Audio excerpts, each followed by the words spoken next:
আমাদের বাসায় ঢুকবার সময় আপনি বাগানের পাশে নিশ্চয়ই একটা বড় সুইমিং পুল দেখতে পেয়েছেন, তাই না? হ্যাঁ, সেটা দেখতে পেয়েছি। আর তোমাকে একটা কথা বলার আছে, সেটা হলো আমি কিন্তু খুব ভালো সাঁতার কাটতে পারি।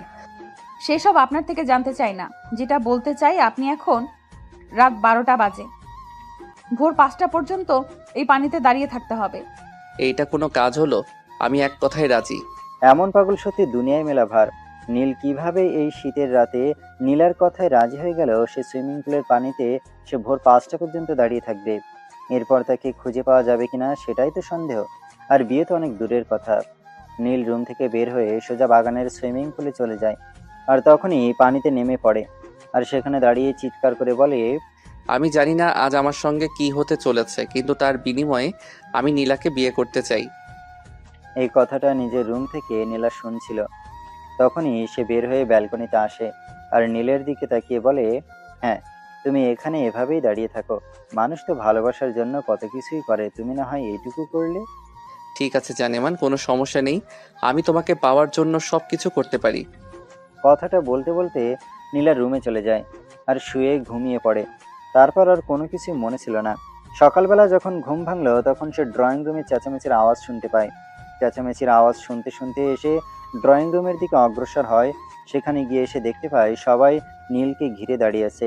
সেখানে পৌঁছানো মাত্রই তার ছোট বোন তাকে বলে, আপু, তুই মানুষ নাকি অন্য কিছু?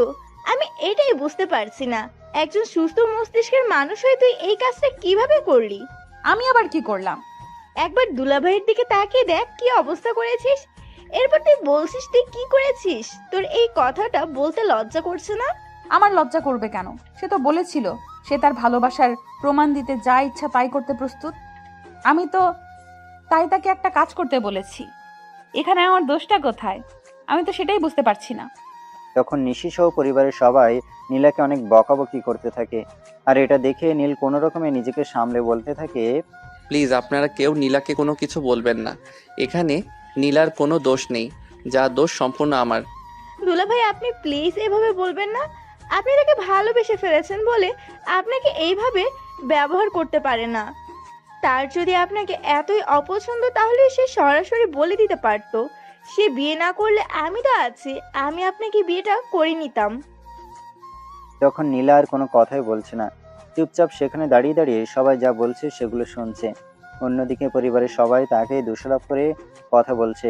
একটার পর একটা কথা বলেই যাচ্ছে। সেটা দেখে নীলা বলে, ঠিক আছে, আমি ছেলেটাকে বিয়ে করতে রাজি। তোমরা আজকেই বিয়ের আয়োজন করো। এই তো লক্ষ্মী বউ আমার পথে আইছে।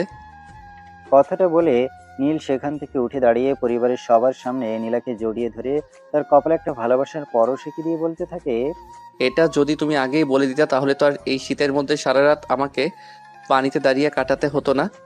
এমন পরিস্থিতি দেখে নিশি একটু গলা ঝাড়ি দিয়ে তার দুলাভাইকে উদ্দেশ্য করে বলতে থাকে, তা দুলাভাই, বিয়ে তো ফাইনাল হয়ে গেল, এবার বিয়ের কেনাকাটা তো করতে হবে। সেই বিষয়ে কোনো চিন্তা করেছেন নাকি? সেসব নিয়ে তুমি একদম টেনশন করো না, আমি তোমাকে নিয়ে একটু পরেই বিয়ের শপিং করতে বেরোবো। কিন্তু তারপর যদি আবার আমাকে বিয়ে করতে মন চায়? কথাটা বলে নিশি একটা দুষ্টুমার্কা হাসি দিয়ে সেখান থেকে দৌড়ে পালায়। আর অপরদিকে বাড়ির সবাইও সেখান থেকে চলে যায়। সেখানে রয়ে যায় শুধু নীল আর নীলা। সবাই চলে যাওয়ার পর নীলা নীলকে বলতে থাকে, তুমি এরকম পাগলামি কেন করলে? এই শীতের রাতে কেউ এতক্ষণ পানির মধ্যে দাঁড়িয়ে থাকে? যদি উল্টোপাল্টা কিছু হয়ে যেত? কি আর হবে? আর যদি হবার থাকতো তাহলে হতো। আমি ওসব কিছু নিয়ে চিন্তা করি না, কারণ আমি কি এমন দোষ করেছি জীবনে? শুধুমাত্র একটা বিয়েই তো করতে চেয়েছি, সেটা নিয়ে সবার এত আপত্তি। ঠিক আছে জনাব, এখন তার কোনো সমস্যা নেই। এখন তো আমি আপনাকে বিয়ে করতে রাজি হয়ে গেছি। তাহলে আপনি আমায় কথা দিন আর কখনো এমন পাগলামি করবেন না।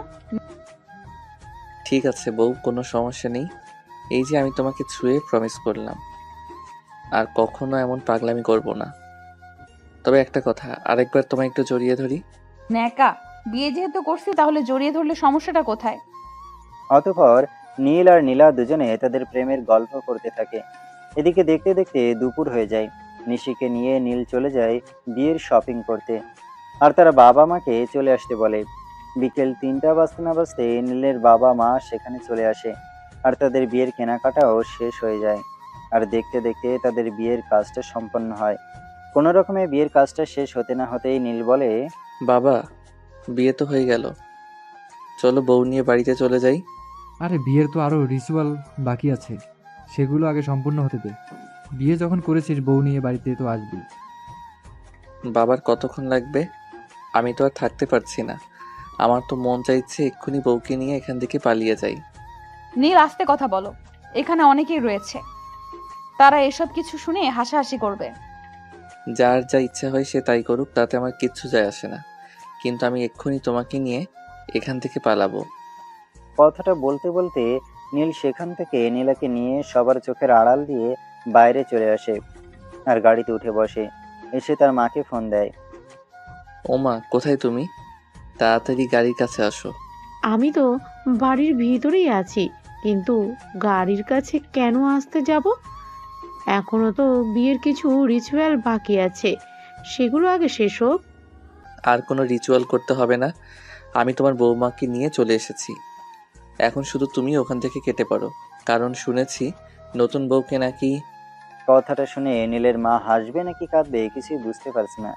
সে নিজেই নিজের কপাল চাপড়াতে থাকে আর বলতে থাকে, আল্লাহ, তুমি কপাল করে আমাকে একটা ছেলে দিয়েছো, এমন ছেলে যেন কারো পেটে না হয়। নীলের মায়ের এমন কাণ্ড থেকে পাশ থেকে নীলের বাবা বলে, কি ব্যাপার, কি হয়েছে? তুমি এরকম কেন করছো? তোমার ছেলে বিয়ের আসর থেকে বউ নিয়ে পালিয়েছে। হ্যাঁ, বুঝতে পেরেছি। এতে তো অবাক হওয়ার কি আছে? এটা এটা তো হওয়ারই ছিল। তোমার ছেলে যে পরিমাণ বিয়ের জন্য পাগল হয়েছে, এরপর তোমার ছেলে আর কি করতে পারে? তুমি বাবা হয়ে এমন কথা বলতে পারলে? এখন চলো, তুমি আর আমিও মানে মানে এখান থেকে কেটে পড়ি, তা না হলে বিপদ আসন্ন। কথাটা বলেই নীলের বাবা আর নীলের মা কোনো রকম দেরি না করে সেখান থেকে কেটে পড়ে আর তাদের ছেলে এবং ছেলের বউকে নিয়ে বাড়িতে চলে আসে। তখনই নীলের বাবা মোবাইলে নীলার বাবার ফোন। কিরে দোস্ত, কোথায় গেছিস? কোথাও তোকে দেখতে পাচ্ছি না কেন? আমরা তো বৌমাকে নিয়ে বাড়িতে চলে এসেছি। এই কথা শুনে নীলার বাবা কি বলবে কিছুই ভেবে পাচ্ছে না, কারণ সে জীবনে প্রথমবার এমন কোনো বিয়ে দেখেছে যেখানে থেকে বিয়ের কাজ হয়ে যাওয়ার পরও বর তার বউকে নিয়ে পালিয়ে গেছে। যাই হোক, যেটা হওয়ার সেটা তো হয়েই গেছে। এখন সেসব কিছু নিয়ে চিন্তা করে কি হবে। বাড়িতে আসতে না আসতে নীল তার মাকে বলে, মা, নতুন ওকে বরণ টরণ কি সব যেন করতে হয়? ওইসব কিছু তুমি করবে নাকি আমি ভিতরে নিয়ে চলে যাব? আরে বাবা, তুই এত অধৈর্য কেন করছিস? আমি তো সেটাই বুঝতে পারছি না। একটু দাঁড়া, সবেমাত্র এলাম, আমাকে বাড়িতে ঢুকতে দে। ঠিক আছে, তাড়াতাড়ি ভিতরে প্রবেশ করো আর আমার বউকে বরণ করে বাড়িতে তুলে নাও। আমি আর সহ্য করতে পারছি না। নীলের মা তখন আর দেরি না করে বাড়ির ভিতরে প্রবেশ করে এবং ছেলের বউকে বরণ করে বাড়িতে তুলে নেয়। বাড়িতে প্রবেশ করা মাত্রই নীল তার বউকে নিয়ে নিজের রুমে চলে যায়। তখন তার বউ তাকে বলে, এই যে, এইদিকে শোনো, কি সমস্যা তোমার? আমি তো সেটাই বুঝতে পারছি না। বাড়িতে বউ আসা মাত্রই সবাই নিয়ে হই হুল্লোড় করে, কিন্তু তুমি সেটা করতে না দিয়ে তুমি আমাকে নিয়ে সোজা তোমার রুমে কেন চলে এসেছো? আইসে বলতে। বউ আমার, তাহলে আমার বউ অন্য কারো ঘরে যাবে কেন? আমার বউ আমার ঘরে আসবে আর আমার সঙ্গেই থাকবে। আল্লাহ, তুমি আমারে কোন পাগলের পাল্লায় ফেলে দিলা? আমি তো সেটাই বুঝতে পারছি না। এই মানুষটার কি মাথায় সমস্যা নাকি পেটে সমস্যা? ওই কি ব্যাপার, তুমি এভাবে বিড়বিড় করে কি বলতেছো? দেখো, তুমি যাই কিছু বলো না কেন তাতে কিন্তু কোনো লাভ হবে না। আমি আমার মতো করে চলি আর আমার মতোই চলতে পছন্দ করি। হ্যাঁ, তাই করো আর আমায় উদ্ধার করো। কথাটা বলতে বলতে নীলা নীলের কাছে তার ওয়াশরুমটা কোন দিকে সেটা জানতে চায়। তখন নীল বলে, কেন, তুমি ড্রেস চেঞ্জ করবে নাকি? ড্রেস চেঞ্জ করলে আমাকে বলো, আমি করিয়ে দিচ্ছি। এই, আপনি নিজেকে কি মনে করছেন সেটা বলুন তো। আমি ড্রেস চেঞ্জ করব সেটার শক্তি কি আমার শরীরে নেই নাকি? হ্যাঁ, আমি বলিনি যে তোমার শরীরে শক্তি নেই, কিন্তু ড্রেস চেঞ্জ করতে তোমার তো কষ্ট হবে, আর আমি থাকতে আমার বউ কেন কষ্ট করবে? তুমি আমাকে ওয়াশরুমটা দেখিয়ে দিবে কি দিবে না সেটাই বলো। আমি আর কোনো কথা বলতে চাইছি না, শুনতেও চাইছি না। প্লিজ রাঙা টুকটুকে বউ আমার, তুমি এভাবে রেগে যেও না, রেগে গেলে কিন্তু আমার কষ্ট লাগে। তখনই নীলা নীলের কথার কোনো উত্তর না দিয়ে চুপচাপ ওয়াশরুমে চলে গেল। সেখান থেকে ড্রেস চেঞ্জ করে ফ্রেশ হয়ে প্রায় 20 মিনিট পর ওয়াশরুম থেকে বের হয়। তখনই নীল আবার বলতে থাকে, কি হয়েছিল বউ? ওয়াশরুমে এত দেরি করলে কেন? কোনো সমস্যা হয়েছিল নাকি? এই, তুমি চাইছোটা কি বলো তো? ওয়াশরুমে গেলাম, মাত্র 20 মিনিটও হয়নি। আমি ড্রেস চেঞ্জ করলাম, ফ্রেশ হলাম, আর তুমি বলছো এতক্ষণ ওয়াশরুমে কি করছিলাম? আমি কি খেতে গিয়েছিলাম নাকি? আরে, তুমি সবসময় এভাবে আমাকে রাগ দেখাও কেন? আমি তো সেটাই বুঝতে পারি না। অতঃপর নীলা কিছু বলতে চাইছিল, কিন্তু সে সেটা না সুযোগ পেল না। তখনই নীলের মা সেখানে এসে উপস্থিত হলো। তখন উনি বলতে লাগলেন, কি ব্যাপার, তোমরা কোনো বিষয় নিয়ে কথা কাটাকাটি করছিলে নাকি? না, কথা কাটাকাটি করব কেন? আমার মনে হয় আমার কপালটা অর্ধেকটাই পুড়ে গেছে, আর বাকি অর্ধেকটা হয়তো কয়েকদিনের মধ্যে পুরেই শেষ হয়ে যাবে। তুমি কি বলতে চাইছো আর কি বোঝাতে চাইছো? আমি কিন্তু কিছুই বুঝতে পারছি না। থাক না মা, সেসব কথা বুঝবার কোনো প্রয়োজন নেই। আপনি মনে হয় কিছু বলতে এসেছিলেন। হ্যাঁ, রাতের খাবারের আয়োজন করা হয়েছে, সবাই নিচে এসো, একসঙ্গে রাতের খাবার খাবো। কথাটা বলতে বলতে নীলের মা সেখান থেকে বের হয়ে নিজের রুমে চলে যায়। আর অপরদিকে নীলা নীলকে বলে, কি ব্যাপার, তুমি এখানে দাঁড়িয়ে থাকবে না রাতের খাবার খাওয়ার জন্য নিচে যাবে? হ্যাঁ, চলো যাওয়া যাক। কথাটা বলতে বলতে নীল আর নীলা দুজনেই নিচে চলে যায় রাতের খাবার খাওয়ার জন্য। সবাই খাবারের প্লেট সামনে নিয়ে বসে আছে। তখনই নীল বলে, বউ, তোমার খাবারটা আমি খাইয়ে দিই কেমন? আচ্ছা, আমার মনে হয় তুমি আমাকে এখনো আপন ভাবতে পারোনি, তাই না? আচ্ছা, আমি তো তোমার বর, আমি খাইয়ে দিলে সমস্যা কি? আরে বাবা, কোনো সমস্যা নেই, কিন্তু আমার তো হাত আছে, আর এখানে পরিবারের সবাই রয়েছে। আমি আমারটা খেয়ে নিচ্ছি, তুমি তোমারটা খেয়ে নাও। না, আমি তোমার কোনো কথাই শুনবো না। আগে আমি তোমাকে খাইয়ে দেবো, তারপর আমি আমার নিজের খাবার খাবো। তাছাড়া তুমি মাছের কাঁটা বেছে খেতে পারবে না, গলায় কাঁটা বিঁধবে, তখন আমারই কষ্ট হবে। তুমি কি শুরু করেছো আমি সেটাই বুঝতে পারছি না। আমি কি ছোট বাচ্চা নাকি যে মাছের কাঁটা বেছে খেতে পারবো না? হ্যাঁ, বৌমা তো একদম ঠিক কথাই বলেছে। সে এখন যথেষ্ট বড় হয়েছে এবং নিজের খাবারটা নিজেই খেয়ে নিতে পারে। তাই আমার মনে হয় এখানে তোমার আধিক্যতা দেখানোর কোনো কিছুই নেই। বাবা, আমি আর আমার বউয়ের মাঝখানে একদম তুমি আসবে না। আমার বউয়ের গলায় কাঁটা বিঁধলে তোমার কষ্ট হবে না, আমার কষ্ট হবে। বুঝতে পেরেছো? হ্যাঁ, দুনিয়ায় তো তুমি একমাত্র পুরুষ যে কিনা একমাত্র বিয়ে করেছো। আর কোনো পুরুষ তো কোনোদিন বিয়ে করেনি। তাহলে আমরা বুঝবো কি করে, সেটা তুমি বলো। তারপর নীলের বাবা আর কোনো কথা না বলে নিজের খাবারটা শেষ করেন এবং দ্রুত স্থান ত্যাগ করেন, কারণ তিনি খুব ভালোভাবে বুঝতে পারছেন এখন ছেলের সামনে থাকলে ওনার এসব আধিক্যতা দেখে মেজাজই খারাপ হয়ে যেতে পারে আর উল্টোপাল্টা কিছু বলতে পারে। এইদিকে নীলা নিজের খাবারটা খাওয়ার চেষ্টা করলেও নীল তাকে সেটা করতে দিচ্ছিল না, নিজের হাতে নীলাকে খাইয়ে দিচ্ছিল। এভাবে কোনো ক্রমে খাবারের পালা শেষ হলো। খাওয়া দাওয়া শেষ হলে নীলা তার শাশুড়ি মাকে বলে, মা, আপনারা সবাই যার যার রুমে চলে যান, আমি রান্নাঘরের জিনিসপত্র গুছিয়ে তারপর আসছি। একদমই না। তুমি এসব কাজ করবে কেন? আমি তোমাকে বাড়ির বউ বানিয়ে নিয়ে এসেছি, চাকরানি নয়। এই, তুমি একদম বেশি কথা বলবে না। এটা এখন থেকে আমার সংসার, তাই আমাকে সবকিছু বুঝে নিতে হবে।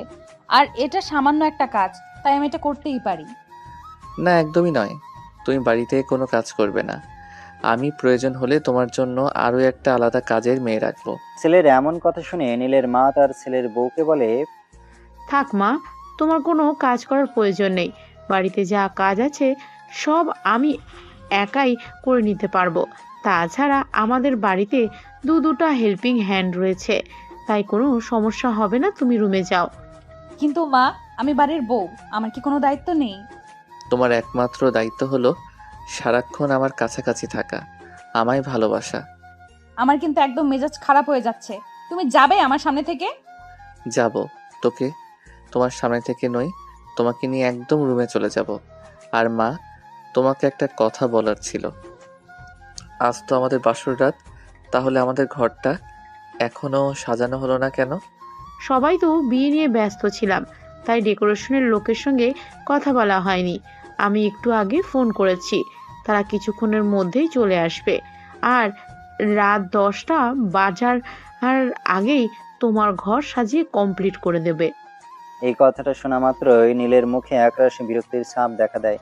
সে যেন কোনো কিছু বলতেও পারছে না আর সহ্য করতেও পারছে না। কি করবে সে নিজেই ভেবে পাচ্ছে না। তাই সে তার মাকে বলে, তোমাদের কি আক্কেল জ্ঞান বলতে কোনো কিছু কোনোদিন হবে না নাকি? আমি সবেমাত্র একটা বিয়ে করলাম, আর তোমরা আমাদের বাসর ঘরটাই সাজাতে ভুলে গেছো। আরে মা তো বললো ডেকোরেশনের লোকদের ফোন করে বলা হয়েছে তারা কিছুক্ষণের মধ্যেই চলে আসবে। তাহলে তুমি এইভাবে উত্তেজিত হচ্ছ কেন? তাহলে কি করব আমি? তুমি নিজেই সেটা বলো। জীবনে একটা মাত্র বিয়ে করলাম, আর এখন কিনা ঘর সাজানোর জন্য অপেক্ষা করতে হবে, আর ঘর সাজানো হওয়ার পর বাসর করতে যেতে হবে। এটা ভাবা যায়? নীলের এমন পাগলামি আর কথাবার্তা শুনে নীলার মেজাজ একদমই খারাপ হয়ে যাচ্ছিল। কিন্তু সে কি করবে? আজকে প্রথম দিন শ্বশুর বাড়িতে এসেছে, এখন তো মেজাজ দেখানো চলবে না। তাই সে কোনো রকমে নিজেকে কন্ট্রোল করে আর নীলকে বলে, প্লিজ তুমি নিজেকে একটু কন্ট্রোল করো। এইভাবে অধৈর্য হয়ে পড়ো না। এইভাবে অধৈর্য হয়ে পড়া কিন্তু আমার একদমই পছন্দ নয়। নীলার কথা নীলের কান পর্যন্ত পৌঁছাচ্ছে কিনা সেটা আদৌ বোঝা যাচ্ছে না, কারণ নীল তার মতো করে পাগলামো করেই চলেছে।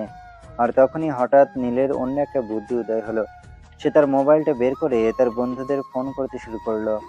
দোস্ত, বিয়ে তো করে ফেলেছি, বউ নিয়ে বাড়িতে চলে এসেছি।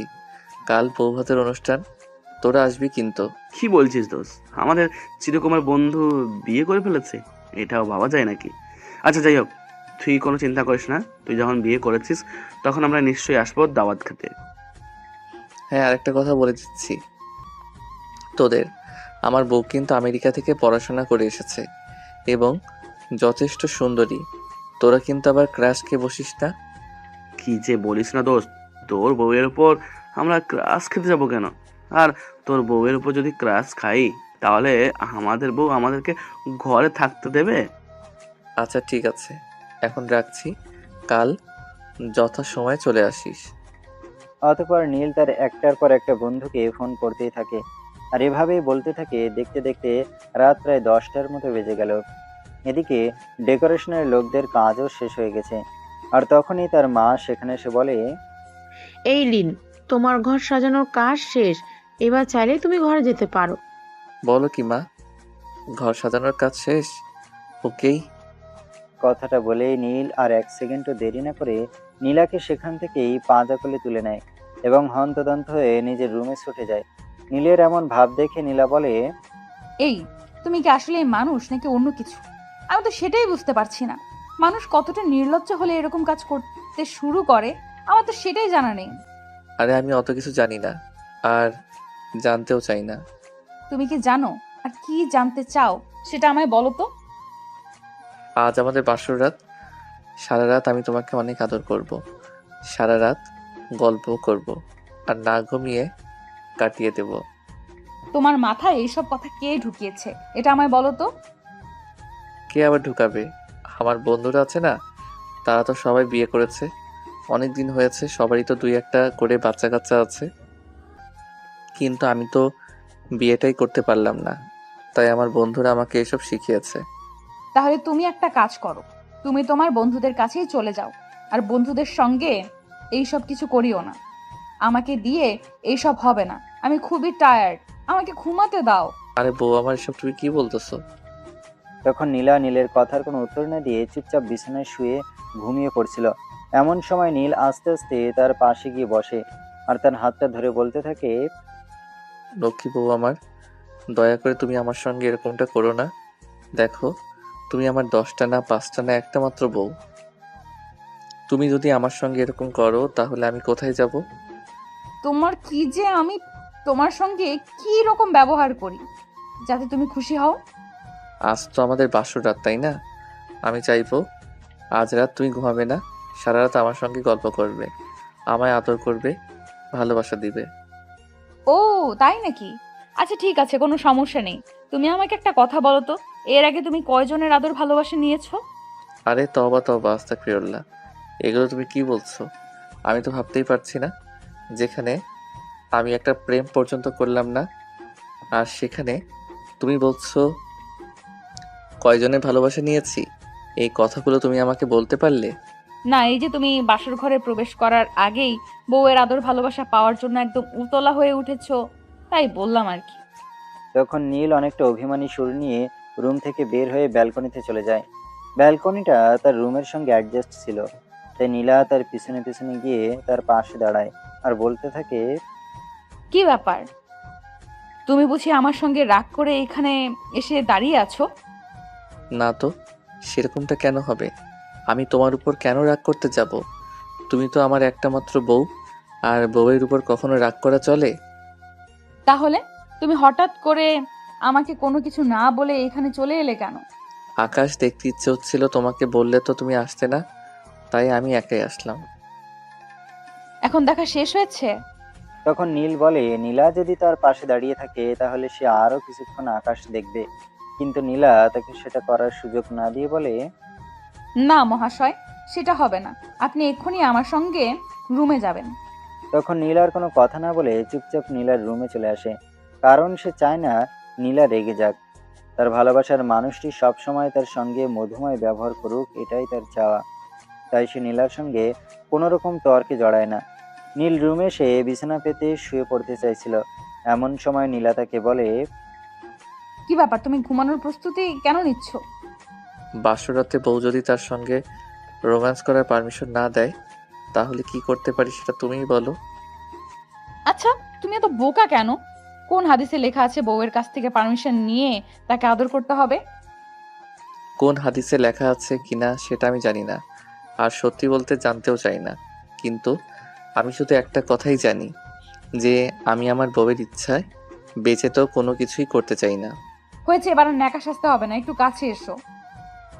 কথাটা বলেই নীলা নীলের আরো কাছে এসে বসে, আর সে আস্তে আস্তে নীলের হাতটা তার বুকের ওপর রাখে। নীল তখন দেখতে পায় নীলার বুকে একদম ধড়ফড়ানি শুরু হয়ে গেছে। তাই সে নীলাকে বলে, কি ব্যাপার, তোমার কি শ্বাসকষ্টের সমস্যা আছে নাকি? তুমি এত কিছু বোঝো আর এটা বোঝো না? এটাকে শ্বাসকষ্ট বলে না। এই প্রথমবার জীবনে কোনো পুরুষ মানুষের ছোঁয়া পেয়েছি তো, তাই একটু এরকম লাগছে। আস্তে আস্তে ঠিক হয়ে যাবে। ও তাই নাকি?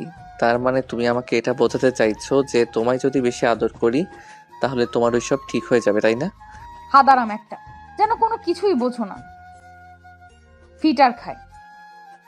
নীল নীলাকে কাছে টেনে নেয় আর তাকে আদর করতে শুরু করে। সে যেই না নীলার কানের কাছে মুখটা নিতে চায় তখনই চোখ পড়ে তার নীলার ঘাড়ের দিকে। নীলার ঘাড়ে ভীষণ সুন্দর একটা তিল। সেটা থেকে নীল বলে, এই নীলা, তোমার ঘাড়ে তো অনেক সুন্দর একটা তিল। হ্যাঁ, ছোটবেলায় যখন আমার মা আমাকে গোসল করিয়ে দিত তখন মা প্রায়ই বলতো আমার গায়ের তিলটা নাকি অনেক সুন্দর।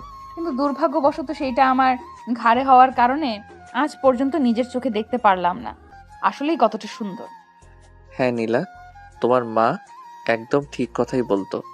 এই তিলটা তোমার পুরো ঘাড়টাকে অন্যরকম করে দিয়েছে। কথাটা বলে নীল সেই জায়গাটাতে আলতো করে একটা কিস করে, আর তখনই নীলার পুরো শরীর কেঁপে ওঠে। এটা কি করছো? এইভাবে কেউ কিস করে? আমি পাগল হয়ে যাব তো। আমার মেন্টাল হসপিটালে তোমায় ভর্তি করিয়ে দেব, নো টেনশন। কথাটা বলে নীল আস্তে আস্তে নিচের দিকে যেতে থাকে। নীল যেই না নীলার ব্লাউজের বোতামগুলো খুলতে যাবে অমনি নীলা বলে ওঠে, এই কি করছো তুমি? তুমি আমার ব্লাউজের বোতাম খুলছো কেন?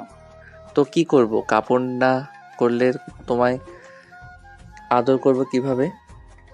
আর তুমি তোমার বিয়ে করা বউ, তোমার সবকিছু দেখার অধিকার আমার রয়েছে। কিন্তু ঘরের লাইট জ্বালানো, আমার খুব লজ্জা করছে। তুমি যদি বলো তাহলে আমি ঘরের লাইট অফ করে দিতে পারি। আরে না, একদমই নয়। তুমি করে লাইট অফ করার চেষ্টাও করবে না, কারণ অন্ধকার আমি প্রচন্ড ভয় পাই। তাহলে আমি কি করতে পারি তুমি নিজেই সেটা আমাকে বলে দাও না। আমি তোমাকে ভালো জ্বালিয়েও দেখতে পারবো না, অন্ধকারেও রাখতে পারবো না, কি করতে পারি বলো? আচ্ছা ঠিক আছে, কোনো সমস্যা নেই, লাইট অন থাকুক, কিন্তু অফ করলে আমি ভয় পেয়ে যাব। অতঃপর নীল লাইট অন রেখে নীলাকে আদর করতে শুরু করে। সে নীলার বুকে আলতো করে হাত বোলাতে থাকে আর ঠোঁট সহ সারা শরীরে কিস করতে থাকে। এসব দেখে নীলা বলে, এই কি করছো? ছেড়ে দাও আমায়। ছেড়ে দেবো বলে কি এনেছি নাকি? নীল, আমি তোমার নিজেকে ধরে রাখতে পারছি না। তুমি তো আমাকে একদম পাগল বানিয়ে ছেড়ে দিবে দেখছি। এই নীলা, কথা বলো না গো, আমাকে আর একটু আদর করতে দাও, তারপর তোমার সব জ্বালা মিটিয়ে দেব। অতঃপর নীলা আর কোনো কথা না বলে নীলের সঙ্গে রেসপন্স করতে থাকে। এদিকে দেখতে দেখতে দুজনেরই সময় আসন্ন হয় এবং তারা ভালোবাসার গভীর সমুদ্রে তলিয়ে যায়। তাদের ভালোবাসার আদান প্রদান শেষ হলে একে অপরকে জড়িয়ে ধরে ঘুমিয়ে পড়ে। পরের দিন সকালবেলা নীলের মা যখন তাদের দুজনকে নাস্তা করবার জন্য ডাকছিল, তখন নীলের ঘুম ভাঙলেও তার একমাত্র দুষ্টু মিষ্টি বউয়ের ঘুম ভাঙছিলই না। তাই নীল নীলাকে একটু আস্তে আস্তে ডাক দেয়। নীলা, এই নীলা, ঘুম থেকে উঠো, সকাল হয়ে গেছে, নাস্তা করতে হবে। আরে বাবা, আমায় ডেকো না তো। আমি এখন ঘুম থেকে উঠতে পারবো না, কারণ যখন পড়াশোনা করতাম তখন সকালে ঘুম থেকে উঠার একটা প্রেশার ছিল, আর এখন কিন্তু সেই প্রেশারটা নেই। সেটা আমি বুঝতে পেরেছি, কিন্তু তাই বলে তুমি কি ঘুম থেকে উঠবে না, নাকি নাস্তাটা তো করতে হবে? নাস্তা করে তারপর আবার ঘুমাও। আমি কিংবা পরিবারের কেউ তোমাকে কিছুই বলবে না। আরে বাবা, এত কথা বলার কি আছে? আমি ঘুম থেকে উঠতে পারছি না, আমার প্রচন্ড ঘুম পাচ্ছে।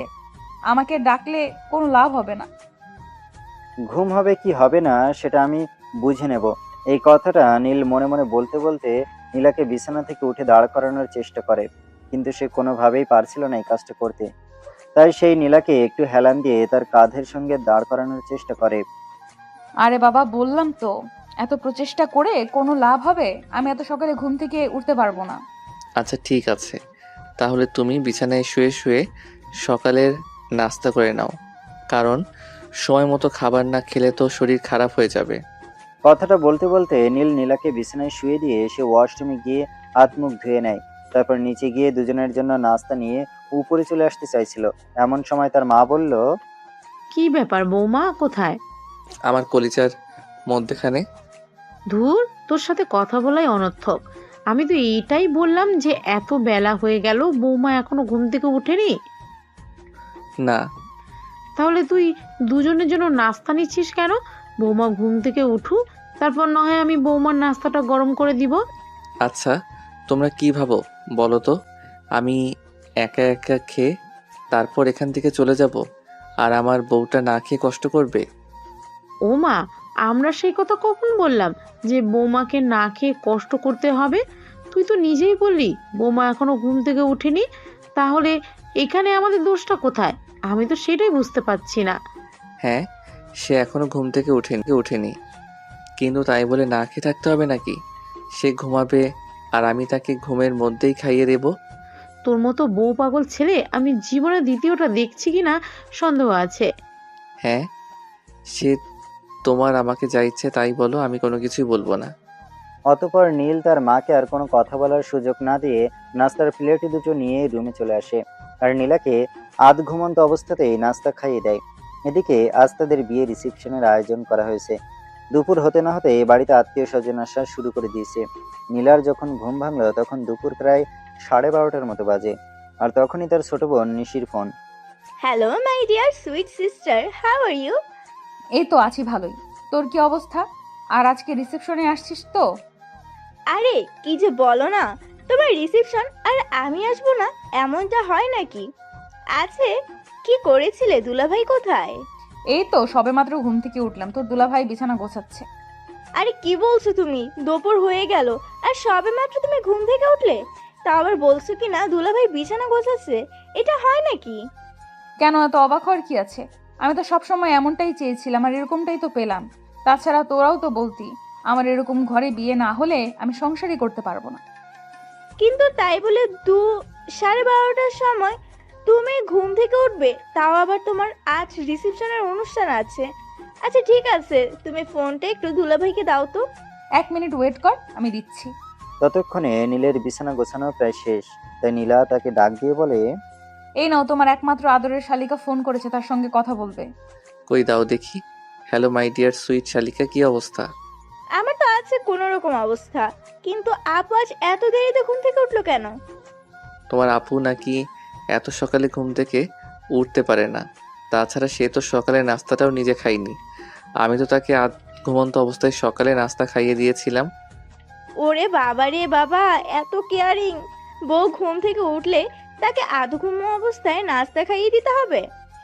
তুমি যে কি বলো না শালিকা, আমি আসলেই ভাবতে পারি না আমার 10টা না 5টা না একটা মাত্র বউ, আর আমার বউকে আমি কেয়ার করব না তো কে করবে বলো শুনি? হ্যাঁ, সেটাও তো কথা।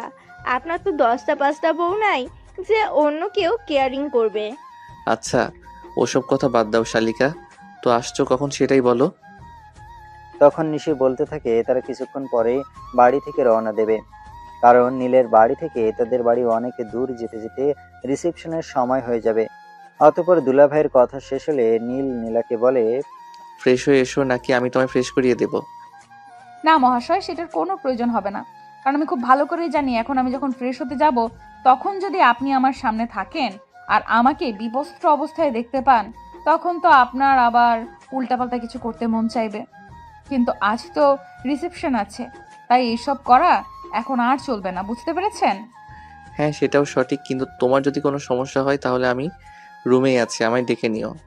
অতঃপর নীল নীলাকে তার কাপড় চোপড় দেয়াল সব গুছিয়ে দেয় আর নীলা এইসব কিছু নিয়ে ওয়াশরুমে প্রবেশ করে। প্রায় আধা ঘন্টা পরে নীলা ওয়াশরুম থেকে বের হয় আর তখনই তাদের রুমের দরজার সামনে কারোর গলার আওয়াজ শোনা যায়। এই নীল, দরজাটা খোল, বৌমা ঘুম থেকে উঠেছে। হ্যাঁ এই তো নীলা ফ্রেশ হয়ে এসেছে, কেন কি হয়েছে? কথাটা বলতে বলতে নীল রুমের দরজা খুলে দিল আর তার মা ভিতরে প্রবেশ করে, সঙ্গে একজন অল্প বয়সী রমণী। তাকে দেখেই নীল বলে ওঠে, কি ব্যাপার, এতদিন আমি বিয়ে করতে চাইছিলাম আর তোমরা আমাকে বিয়ে করাতে চাইলে না, আর এখন গতকাল একটা বিয়ে করে নিয়ে আসলাম, আজকে আবার এক সুন্দরী রমণীকে আমার সামনে দাঁড় করাচ্ছ কেন বলো তো? তুই জীবনেও মানুষ হবি বলে আমার মনে হয় না। এটা পার্লারের মেয়ে, তোর বাবা ওকে আসতে বলেছিল। ও আমি বিষয়টা বুঝতে পেরেছি, কিন্তু আমার প্রশ্ন হলো পার্লারের মেয়ে আমাদের বাড়িতে কেন? সে এখানে থাকবে নাকি? নীলের এমন পাগলামি কথায় তার মা প্রচন্ড ক্ষেপে গিয়ে বলতে থাকে, এইটা আমাদের বাড়ি নাকি অনাথ আশ্রম যে এখানে রাস্তার মানুষকে তুলে এনে জায়গা দেওয়া হবে? আমি যতদূর জানতাম এটা আমাদের বাড়ি, কিন্তু তোমরা যে অনাথ আশ্রম বানাতে চাইছো সেটা তোমার জানা ছিল না। যাই হোক, আর কিছু বলবে? আমি তোকে বলবো না, বৌমাকে বলতে এসেছি, সর আমার সামনে থেকে। এই কথাটা বলে নীলের মা নীলকে সামনে থেকে ধাক্কা দিয়ে সরিয়ে দিয়ে নীলার কাছে চলে যায় আর তারপর তিনি নীলাকে বলতে থাকেন, বৌমা, তোমার শ্বশুরমশাই এই মেয়েটাকে পার্লার থেকে বুকিং করে রেখেছিল তোমাদের বৌভাতের অনুষ্ঠানে তোমাকে সাজাবে বলে। মেয়েটা চলে এসেছে, তুমি রেডি তো? হ্যাঁ মা, আমি একদম রেডি। এই তো ফ্রেশ হয়ে আসলাম। আচ্ছা মা, সকালবেলা তো আমি ঘুম থেকে উঠতে পারিনি। আপনারা সবাই সকালের নাস্তা করেছিলেন তো? আরে তুমি তো বড় স্বার্থপর, আমি তোমাকে এত কষ্ট করে নাস্তা খাইয়ে দিলাম, তুমি আমাকে জিজ্ঞাসা করলে না আমি নাস্তা খেয়েছি কিনা, আর বাড়ির সবার কথা জিজ্ঞাসা করছো। আচ্ছা বাবা, ঠিক আছে, আমার ভুল হয়ে গেছে। আর কখনোই আমি কারোর কথা জিজ্ঞেস করব না। এখন তুমি রুম থেকে বের হও। আরে বউ তুমি এভাবে কথা বলছো কেন? আমি কেন রুম থেকে বের হব? তুমি দেখতে পাচ্ছ তো পার্লার থেকে মেয়েটা আমাকে সাজাতে এসেছে। তুমি যদি রুম থেকে বের না হও তাহলে মেয়েটা তার কাজ শুরু করবে কিভাবে? না বাবা, আমি রুম থেকে উত্তর বের হতে পারবো না। আমি রুম থেকে চলে গেলে মেয়েটা তোমাকে কিভাবে না কিভাবে সাজিয়ে দিয়ে চলে যাবে, আর তখন বন্ধুদের সামনে আমার মান সম্মান থাকবে না। তাই আমি তোমার সামনে বসে থেকে সবকিছু দেখবো। তখনই নীলের বাবা সেখানে এসে উপস্থিত হয় আর নীল